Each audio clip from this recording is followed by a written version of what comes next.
हमारे ब्रज के भक्त हुए कृष्णदास, नित्य ठाकुर जी को माला पहनाते थे अपने हाथ से। जब कथा में सुनकर के गए कि 12 वर्ष तक कोई नियम अपना लिया जाए और 12 वर्ष तक उसको बेनागा पूर्ण किया जाए, तो 12 वर्ष के बाद जिस देव को चाहोगे, जैसे चाहोगे वैसे उसका दर्शन हो सकता है। तो नित्य माला बनाते थे अपनी कुटिया में। उन्होंने एक ही सेवा अपना ली और नित्य माला बना करके नंद गांव में, नंद भवन में ऊपर जाकर के कन्हैया को अपने हाथ से पहनाते थे। और उनका भाव केवल इतना था, कन्हैया मैं ये नियम इसलिए अपना रहा हूं कि मैं चाहता हूं जिस दिन 12 वर्ष पूरे हों, 13वें वर्ष का पहला दिन प्रारंभ हो, उस दिन मैं ना आऊं, मेरा कन्हैया मेरे कुटिया पे आए, मैं वही माला पहनाऊंगा। मेरा बस यही नियम है। नित्य ठाकुर जी को माला पहनाते और माला पहनाने के बाद में कन्हैया के कान में बोलते, लाला 2 साल हो गए। माला पहनाते, कन्हैया केवल 5 वर्ष रह गए, कन्हैया अब केवल 1 ही वर्ष रह गया, कन्हैया अब तो 15 दिन रह गए, अब तो नाचते हुए जाते हैं माला लेकर के, कन्हैया अब तो 1 ही हफ्ता रह गो। रोज माला पहना में, गर्मी पड़े, सर्दी हो, वर्षा हो, खांसी हो, जुकाम हो, बुखार हो, नहीं छोड़ते थे अपना नियम। आज विश्राम दिवस, 12वां वर्ष का अंतिम दिन, ठाकुर जी के सन्मुख गए, माला गले में धराई, लाला सेवा पूर्ण भई अब मोरी, अब मेरी सेवा पूर्ण, प्रतीक्षा करूंगा, कल 13वें वर्ष को पहला दिन है, तू आइयो, तेरे काजे देख 56 भोग बनाऊंगो, तेरे काजे बढ़िया जो है माला बना के रखूंगो, एक सेज सजा के रखूंगो, ने एक देर पौड़ जाइयो मेरे पास, ने एक मोसो बतिया लियो, और लाला तू को जितनो समय मिले तू उतनी देर को आइयो, लेकिन आ जाइयो। बोले अब कल मैं आऊंगा नहीं, और लाला तू नहीं आयो ना तो जीवन में भूल जाइयो कि मैं कभी आऊंगा। नंद गांव में और नंद भवन में ये मेरा अंतिम प्रवेश है। और प्रणाम करके दिल्ली को चले गए।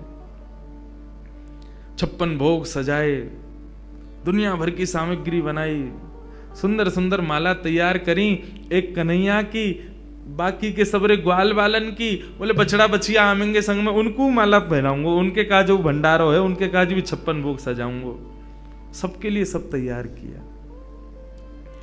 13वें वर्ष का जब पहला दिन प्रारंभ हुआ, सुबह से ही राह तक रहे, कन्हैया आ रहे होगो, श्याम सुंदर आ रहे होगो, नंद नंदन आ रहे होगो। अभी श्रृंगार को समय भयो है, धूप की छांव से पता कर लेते हैं कि अभी कौन सा समय चल रहा है। अरे लाला व्यस्त होगो, श्रृंगार करके और फिर वाके बाद प्रसाद पाके फिर आवेगो, अभी भी नहीं आयो, कोई बात ना, राजभोग पाके आवेगो, गैया चराते हुए चुपके ते आ जाएगो मेरे पास। अपने मन को सांत्वना दे रहे हैं। दोपहर का समय हुआ, सूर्य बिल्कुल ऊपर, राजभोग का समय चल रहा है। गैया चरा के दूर चलोगे होगो, शाम को आवेगो, लौटते समय आ जाएगो, 4 बजे आ जाएगो। सूर्य अस्ताचल को जा रहा है और प्रतीक्षा कर रहे हैं, कन्हैया आ रहे होगो, नहीं आए श्याम सुंदर। कोई बात ना, शाम को ओलाई करवा करके और फिर रात्रि को प्रसाद पाके कन्हैया फिर आवेगो, तब भी नहीं आए। शयन का समय हो गया, बाबा एक टक बस बैठे हैं, कन्हैया आ रहे होगा। है सके नंदरानी यशोदा नंद बाबा को शयन करवा के आवेगो, रात्रि हो गई, नहीं आए ठाकुर जी। कृष्णदास जी मुस्कुराने लगे। 12 साल से एक टक बिना नागा किए अपने नियम में लगा हूं, आज तक कुछ नहीं मांगा कन्हैया से, केवल ये मांगा कि मेरी कुटिया पे आ जाइयो, मेरे हाथन से माला पहने, वामू श्रम है रोया को। तुरंत अपने 56 भोग को पूरा एक पोटला बनायो, माला उठाई, सब सामान वहां से तुरंत धर लियो और कुटिया में तालो लगा करके बाबा निकल गए नंदगांव से। बोले जीवन में नहीं आऊंगा, मेरे जीवन को सबसे बड़ा अपराध है गयो, मैंने 12 साल या कन्हैया को दे दिए या श्याम सुंदर को दे दिए। अरे काय बात को श्याम सुंदर, काय बात को कन्हैया, काय बात को दयालु, एक भक्त की एक मनोकामना ना पूरी कर सके, ना रहनो अब यहां पे, जैसी जाने लगे तो मार्ग में गायों का झुंड जा रहा था। जैसे उस झुंड में प्रवेश करने लगे, सोचते हुए जा रहे हैं, कुछ विचार नहीं हो रहा है। जैसे भीतर प्रवेश करने लगे, इतने में ही एक ग्वारिया आया। ग्वारिया ने आकर के हाथ पकड़ो, बाबा बाबा बाबा, गैया चढ़ जाएंगी ऊपर। पीछे मुड़ करके देखो तो नन्नो सो एक बालक, ऊंची धोती पहनी, सिर पर स्वाफा पहनो भयो है। बाबा गैया चढ़ जाएंगी, अभी मत जाओ, गैयान को जान दो पहले। बाबा बोले कौन की गैया है ये? बोले नंद बाबा की गैया हैं। कितनी गैया और हैं? बोले अभी बाबा बहुत हैं। कितना समय लगेगा? बोले बाबा अभी समय लगेगा, इन्हें सबन ने जान दो, फिर तुम चले जाइयो, तब तक यहां बैठ जाओ, आ जाओ, नेक मोते बतिया लो। बाबा बैठ गए, पूछने लगे कहां से हो, क्या हो, कैसे, कहा, सब बात चलने लगी। बोले वो सब बाद में बताऊंगा, बाबा ये बताओ, या में तो देसी घी की सुगंध आ रही है, या मैं कहा धरो भीतर। बोले अब कहा बताऊं तो को, ये छलिया माखन चोर ऊपर बैठो का कपटी एक नंबर को, या के काजे 56 भोग बनायो, आयो नहीं, जा रहा हूं छोड़ छाड़ के। बाबा तो फिर या को का करोगे? बोले आप का करूंगा, नेक दूर जाके मैं खा लूंगा। बोले नेक दूर जाके का खाओ, यहीं खा लो, नेक नेक मुंह को दे दियो। बाबा बोले हाँ ठीक है भाई, चल यहीं खा लें। पोटली खोल करके सब निकाल के सामग्री, और बाबा ने खाई, ले तू भी ले ले। बाबा मेरे हाथन में गोबर लग रहा है, गंदे हरे, धोबे जानो पड़ेगो, कहां ते जल लाऊंगो, तो कैसे होगी? बोले आप खवाए दो ना अपने हाथ से। बाबा बोले अच्छा, ऐसे ही तेरो स्वामी, ऐसी सबरे गांव के बहु सेवा करवावे, तुम सेवा करवा लो।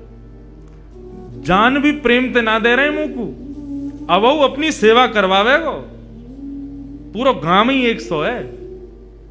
बाबा एक स्वयं पामे, और प्रभा सेवा ग्वारिया को पवा में, फिर स्वयं पामे, फिर ग्वारिया को पवा में। तो बाबा ने जैसी ग्वारिया को देखो, नेत्र लाल पड़ गए, नेत्रों से अश्रुधार बह रही है। बोले अब रोका ही को रोए? बोले मैं यहाँ हमारे रो रहा हूं बाबा, तुमने आज माला ना धराई मुंह को। बाबा ने कही कौन है तुम?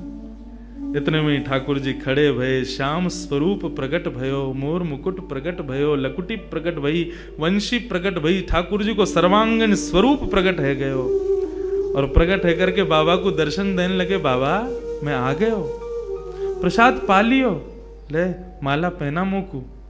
आज मेरो पूरे दिन मन ना लगो, क्योंकि 12 साल से रोज तेरे हाथन की बनी माला नित्य मेरे अंग को स्पर्श करती। मुंह को ऐसा ना लगता कि माला स्पर्श कर रही है, मुंह को लगती कि मेरो कृष्णदास मुंह से लिपटो भयो है। आज पूरे दिन व्याकुल रहो बाबा में, मुंह को जल्दी अपनी माला पहना, और तू माला पहना के आज मेरो आलिंगन कर ले। कृष्णदास क्रोध में देख रहे हैं, नहीं पहनाऊंगा, आज नहीं पहनाऊंगा, आज ये माला किसी और के गले में जाएगी। ठाकुर जी बोले कौन के गले में? बोले मैं यह विचार कर रहा हूं कि मैंने बरसानो जावे को मन बनायो तो कन्हैया प्रकट है गयो। यदि ये माला जाकर के किशोरी जी को ही धरा दूंगो, और वहीं जाकर के उनके चरणन में ही रहूंगो, जहां जावे की इच्छा मात्र से कन्हैया प्रकट है गयो। यदि वहीं निवास करूंगो तो कन्हैया तो रोज आवेगो। ठाकुर जी हाथ पकड़े, पांव पकड़े। कृष्णदास बोले अब ना रुकूंगा, अब तो किशोरी जी के चरणन में ही जाके रुकूंगा। सीधे दौड़े, पीछे पीछे ठाकुर जी दौड़ रहे, अरे बाबा रुक जा, अरे नेक रुक जा, मेरी सुन तो ले। बोले जो कहनी है मां अदालत में आके पेशी करियो, अब तो मैं वहीं रहूंगा। दौड़ करके गए, और जाकर के सबसे पहले अपना नाम बदलो, अब ते मैं राधा दास। किशोरी जी के चरणन में जाकर के माला धरा दी, और जैसे प्रणाम करके किशोरी जी को देखो है, तो वही किशोरी जी में श्याम सुंदर, वही श्याम सुंदर में किशोरी जी, ऐसा भाव उनके सामने प्रकट है गया।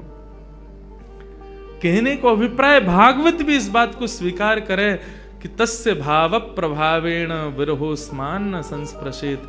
यदि किशोरी जी की शरण ले ली जाए तो ये श्याम सुंदर कभी कोई को विरह ना दे सके।